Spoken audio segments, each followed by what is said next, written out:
कैसे हैं आप सभी? आशा करते हैं कि आप सभी अच्छे होंगे, स्वस्थ होंगे और मस्त होंगे और आप सभी का पढ़ाई भी बहुत ही अच्छे ढंग से चल रहा होगा। दोस्तों, आज ये तीसरा क्लास है साइंस का मोस्ट इम्पोर्टेंट क्वेश्चन का।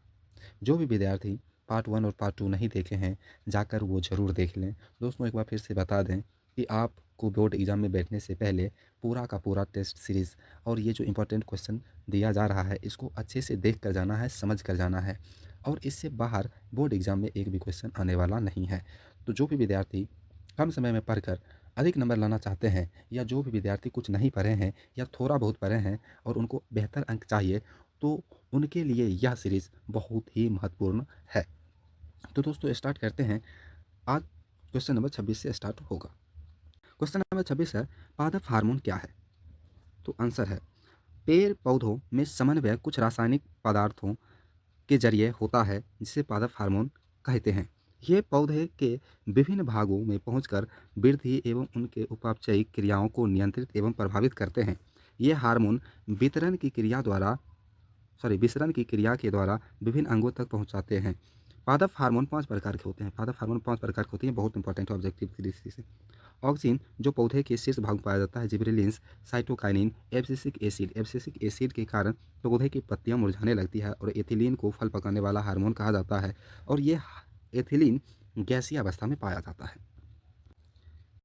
क्वेश्चन नंबर 27 है, पादप में प्रकाश अनुवर्तन किस प्रकार होता है?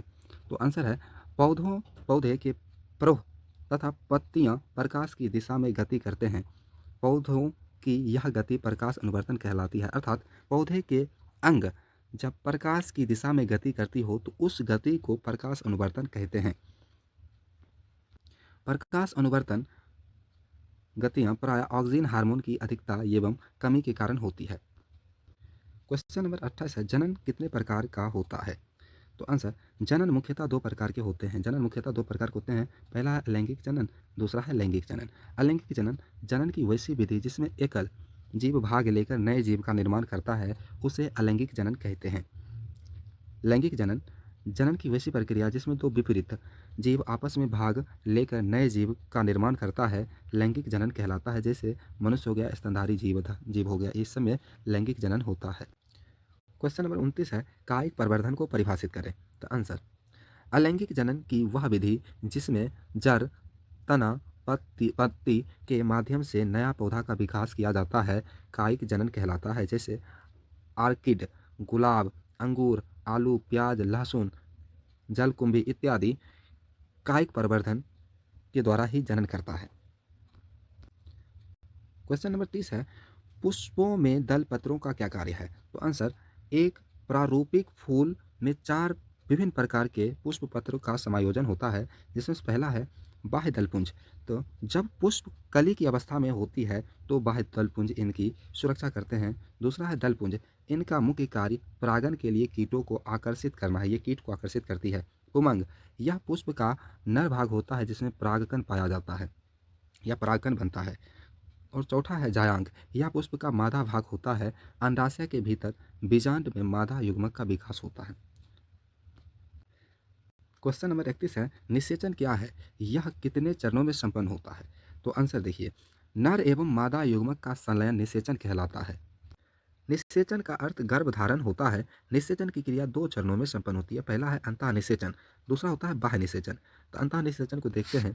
तो निषेचन की वैसी प्रक्रिया जिसमें नर एवं मादा युग्मक का संलयन मादा शरीर के भीतर संपन्न होता है, जिसे अंतःनिषेचन कहा जाता है। जैसे मानव हो गया, स्तनधारी जीव, पक्षी हो गया, इसमें अंतःनिषेचन होता है।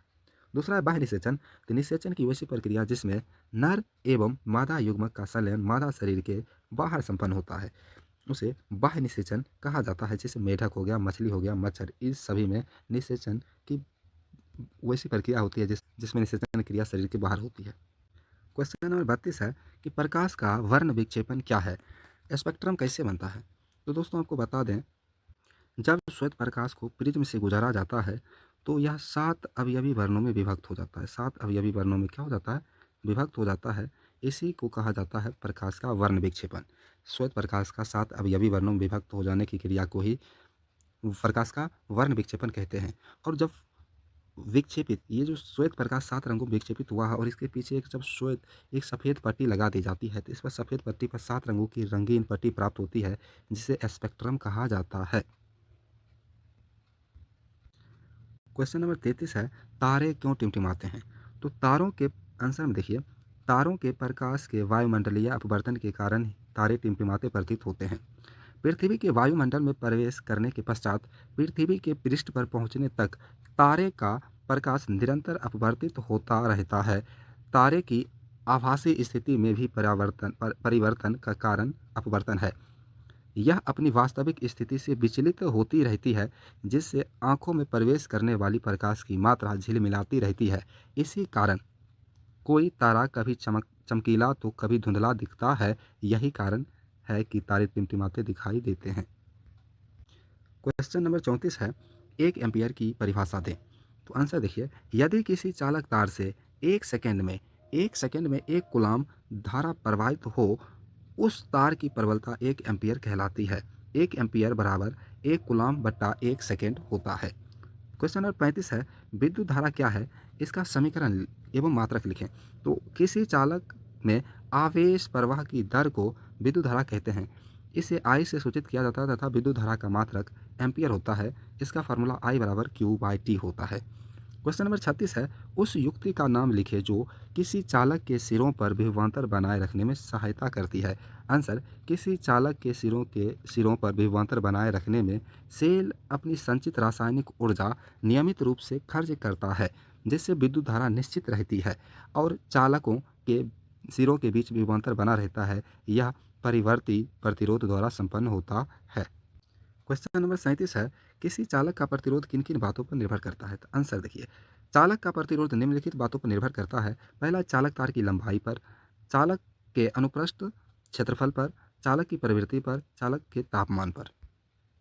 क्वेश्चन नंबर 38 है, विद्युत बल्ब में निष्क्रिय गैस क्यों भरी जाती है?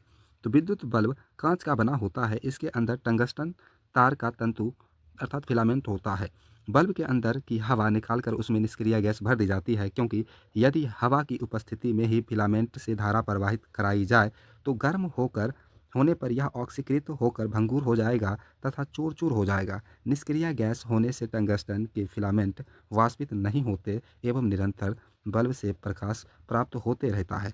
और इसका एक कारण ये भी है कि टंगस्टन तो धातु है, धातु ऑक्सीजन के साथ या किसी अन्य गैस के साथ अभिक्रिया कर लेती है, जबकि अक्रिय गैस के साथ अभिक्रिया नहीं करती है। यही कारण है कि बल्ब में अक्रिय गैस भरी जाती है। तो दोस्तों, आज की क्लास आप सभी को कैसा लगा, आप हमें कमेंट करके ज़रूर बतावें।